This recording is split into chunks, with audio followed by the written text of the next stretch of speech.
योग्यताओं को मौका मिले तो माटी भी सोना बन जाती है। जब शासन ईमानदार होता है तो ना पेपर लीक होता है, ना धांधली की गुंजाइश बचती है। बीते वर्षों में आरएस और अन्य भर्तियों में घोटालों, फर्जी दस्तावेजों और फर्जीवाड़ा और सिफारिशों के आरोपों ने बेरोजगारों का भरोसा तोड़ा था। कांग्रेस के प्रदेशाध्यक्ष और गहलोत सरकार में मंत्री रहे गोविंद डोटासरा जैसे नेताओं पर अपने सगे संबंधियों के अफसर बनाने के आरोप लगे थे।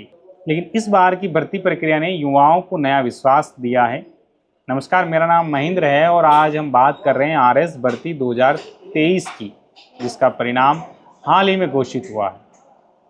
इस बार का परिणाम अजमेर जिले के लिए ऐतिहासिक साबित हुआ है। राज्य स्तर के टॉप 10 में 3 अभ्यर्थी जो है वो अजमेर जिले से आते हैं, जो ये साबित करता है कि अगर भर्ती ईमानदारी, पारदर्शिता और बिना फर्जीवाड़ी के हो तो अजमेर और मगरांचल की माटी किसी से कम नहीं है। राजस्थान की टॉप 3 अभ्यर्थियों में पहला जो नाम है वो खुशाल चौधरी का आता है, जो डुंगरिया कला गांव के हैं, अजमेर में है ये।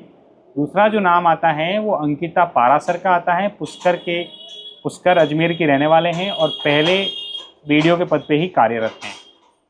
परमेश्वर चौधरी तीसरा नाम है, जो रलावता गांव और किशनगढ़ तहसील अजमेर में आता है।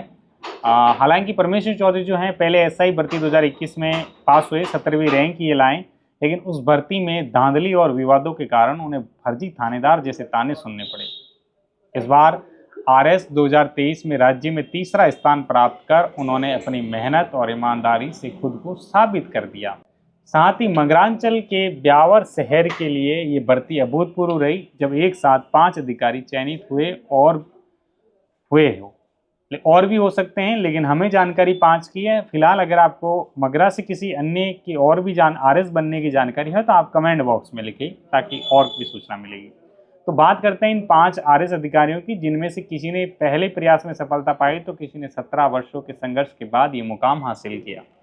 तो किसी के पति का साथ छूटा, लेकिन छूटी उनकी पढ़ाई, लेकिन फिर भी दूसरी बार एग्जाम देकर पुनः अपनी रैंक सुधारी।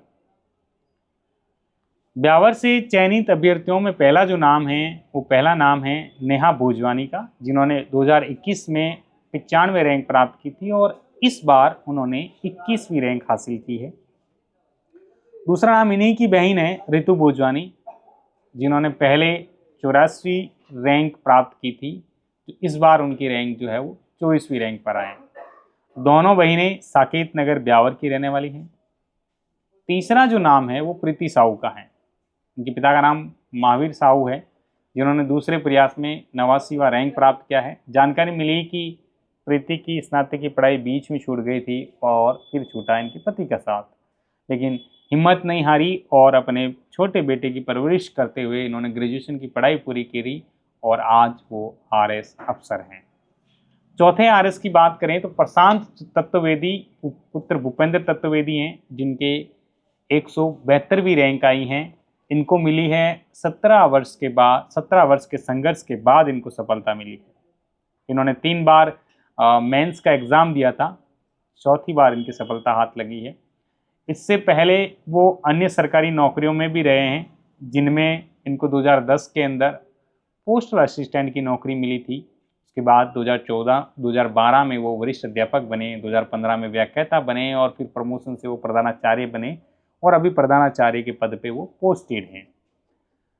5वें अधिकारी ब्यावर से जो हैं वो ब्यावर की बेटी योगिता साहू हैं, जिनके पिता का नाम रमेश चंद साहू हैं, जिन्हें अभी 606वीं रैंक मिली है। बात जब शासन पारदर्शी हो और मेहनत को सम्मान मिले तो माटी के लाल भी इतिहास लिख देते हैं। पिछली सरकारों के दौरान कई भर्तियों में पेपर लीक और सिफारिश और भ्रष्टाचार के आरोप लगते रहे, लेकिन इस बार भजनलाल सरकार ने आरएस जैसी प्रतिष्ठित परीक्षा को निष्पक्ष, पारदर्शी, समय पर आयोजित कराकर युवाओं के मन में नया विश्वास जगाया है। भजनलाल शर्मा की नेतृत्व वाली सरकार ने यह साबित किया है कि अगर सरकार की मंशा हो, सरकार अगर चाहे तो सरकार ईमानदार हो तो ना पेपर लीक होता है ना धांधली। इस बार के परिणाम ने यह भरोसा मजबूत किया है कि राजस्थान में अब योग्यता का सम्मान होगा, ना कि सिफारिश का। भ्रष्टाचार का बोलबाला हमेशा से रहा है, जो अभी भी रह रहा है, लेकिन भर्तियों में भ्रष्टाचार नहीं होगा, ऐसा लगता है। अपेक्षा है कि ये नए अधिकारी अपनी सत्यनिष्ठा, कर्तव्य निष्ठा और ईमानदारों से राजस्थान प्रशासन को नई दिशा देंगे, जिस तरीके से उनकी भी ईमानदारी से बढ़ती हुई है। उनका आचरण आने वाली पीढ़ी के लिए प्रेरणा का स्रोत बनेगा। आरएस भर्ती 2023 न सिर्फ एक परिणाम है, बल्कि बेरोजगारों का विश्वास भी है। धन्यवाद।